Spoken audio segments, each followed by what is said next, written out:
Hello friends, आज का हमारा टॉपिक है जेसीईआरटी की English text book class 6 Daisy का chapters unit 6 B paper boat, जिसे रवीन्द्रनाथ टैगोर ने लिखा है।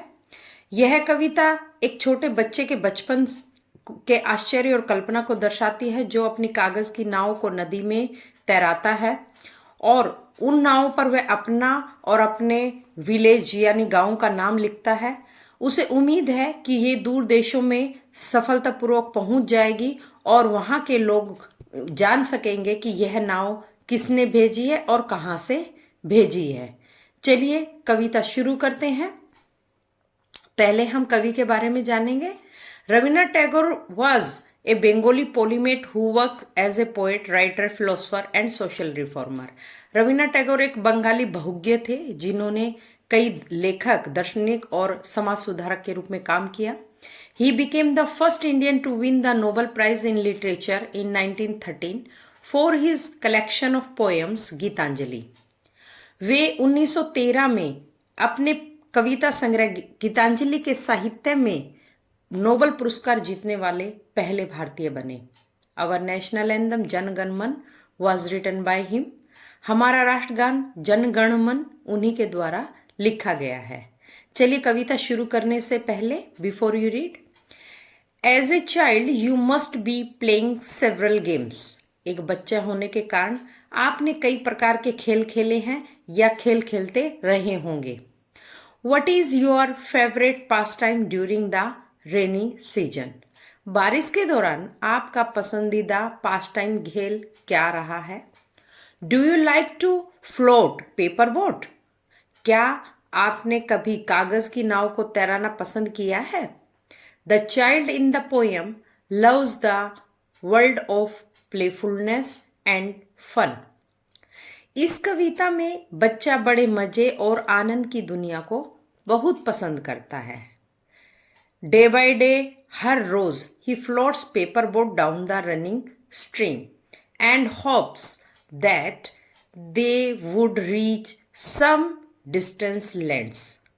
हर रोज वो एक एक करके अपनी पेपर बोट यानी कागज की नाव को छोटी छोटी जलधारा में बहाता है और यह आशा करता है या उम्मीद करता है कि जब वे पेपर बोट किसी अनजान देश में सुरक्षित पहुंच जाएंगी।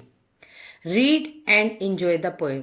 आइए हम इन कविता को पढ़कर इसका आनंद लें। चलिए कविता शुरू करते हैं।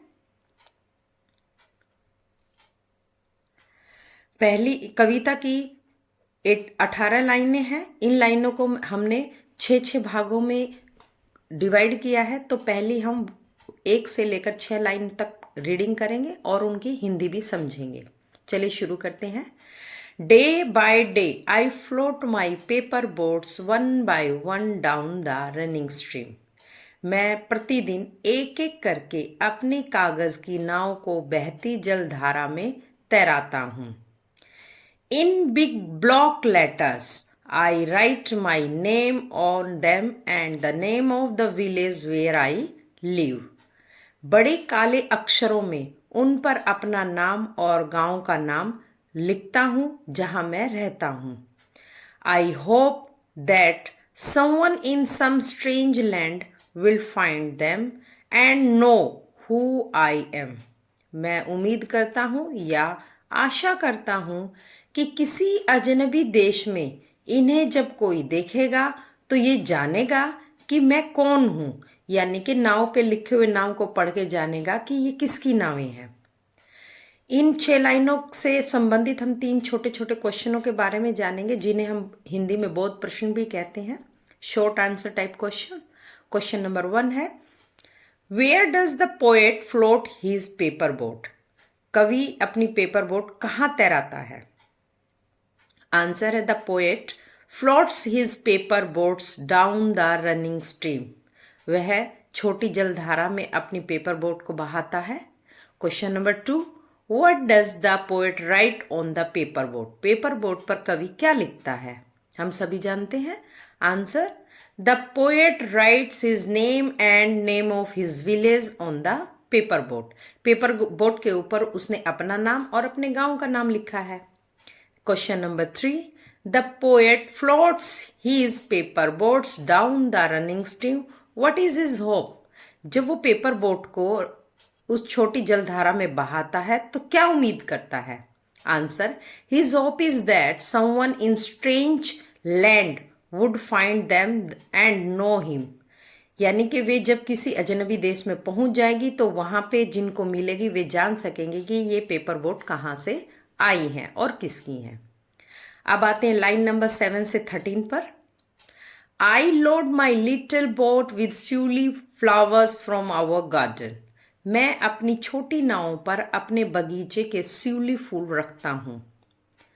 एंड होप, और उम्मीद करता हूँ, that this blooms of the dawn will be carried safely to land in the night. और मैं उम्मीद करता हूँ कि यह सुबह में खिलने वाली कली रात भर में उस देश में सुरक्षित पहुंच जाएगी। ब्लूम्स का मतलब होता ताजे खिले फूल। I launch my paper boats and look up into the sky. मैं अपनी कागज की नाव को तैराता हूँ यानी प्रस्थान कराता हूँ और ऊपर आकाश को देखता हूँ। And see the little clouds setting there white bulging sails. और सब छोटे सफेद बालों को मैं रवाना होते हुए देखता हूँ, जैसा कि हम पिक्चर में देख रहे हैं, बल्गिंग बाहर निकले हुए छोटे छोटे बादल वाइट कलर के। I know that what playmate of mine in the sky sends them down the air to race with my boats. मैं नहीं जानता कि आकाश में मेरे जो मित्र मेरे साथ खेल रहे हैं मेरी नाव से होड़ लेने नीचे हवा में किसे भेजते हैं। प्लेमेट मतलब साथी खेल मित्र, खेल में साथ खेलने वाले दोस्त या मित्र। इन लाइनों के 3 शॉर्ट आंसर टाइप क्वेश्चन है। पहला है, why does he fill the boat with shiuli flowers? वह शिवली फ्लावर्स यानी कि शिवली के फूलों से अपनी बोट को क्यों भरता है? Answer, the poet fills the paper boats with shiuli flowers as a gift for the one who finds his boat in distance land. वह इसलिए भरता है कि जब वो अजनबी देशों में पहुंचेगी तो जिन लोगों को मेरी नाव मिलेगी तो उन्हें वे फ्लावर एक गिफ्ट के रूप में मिलेंगे।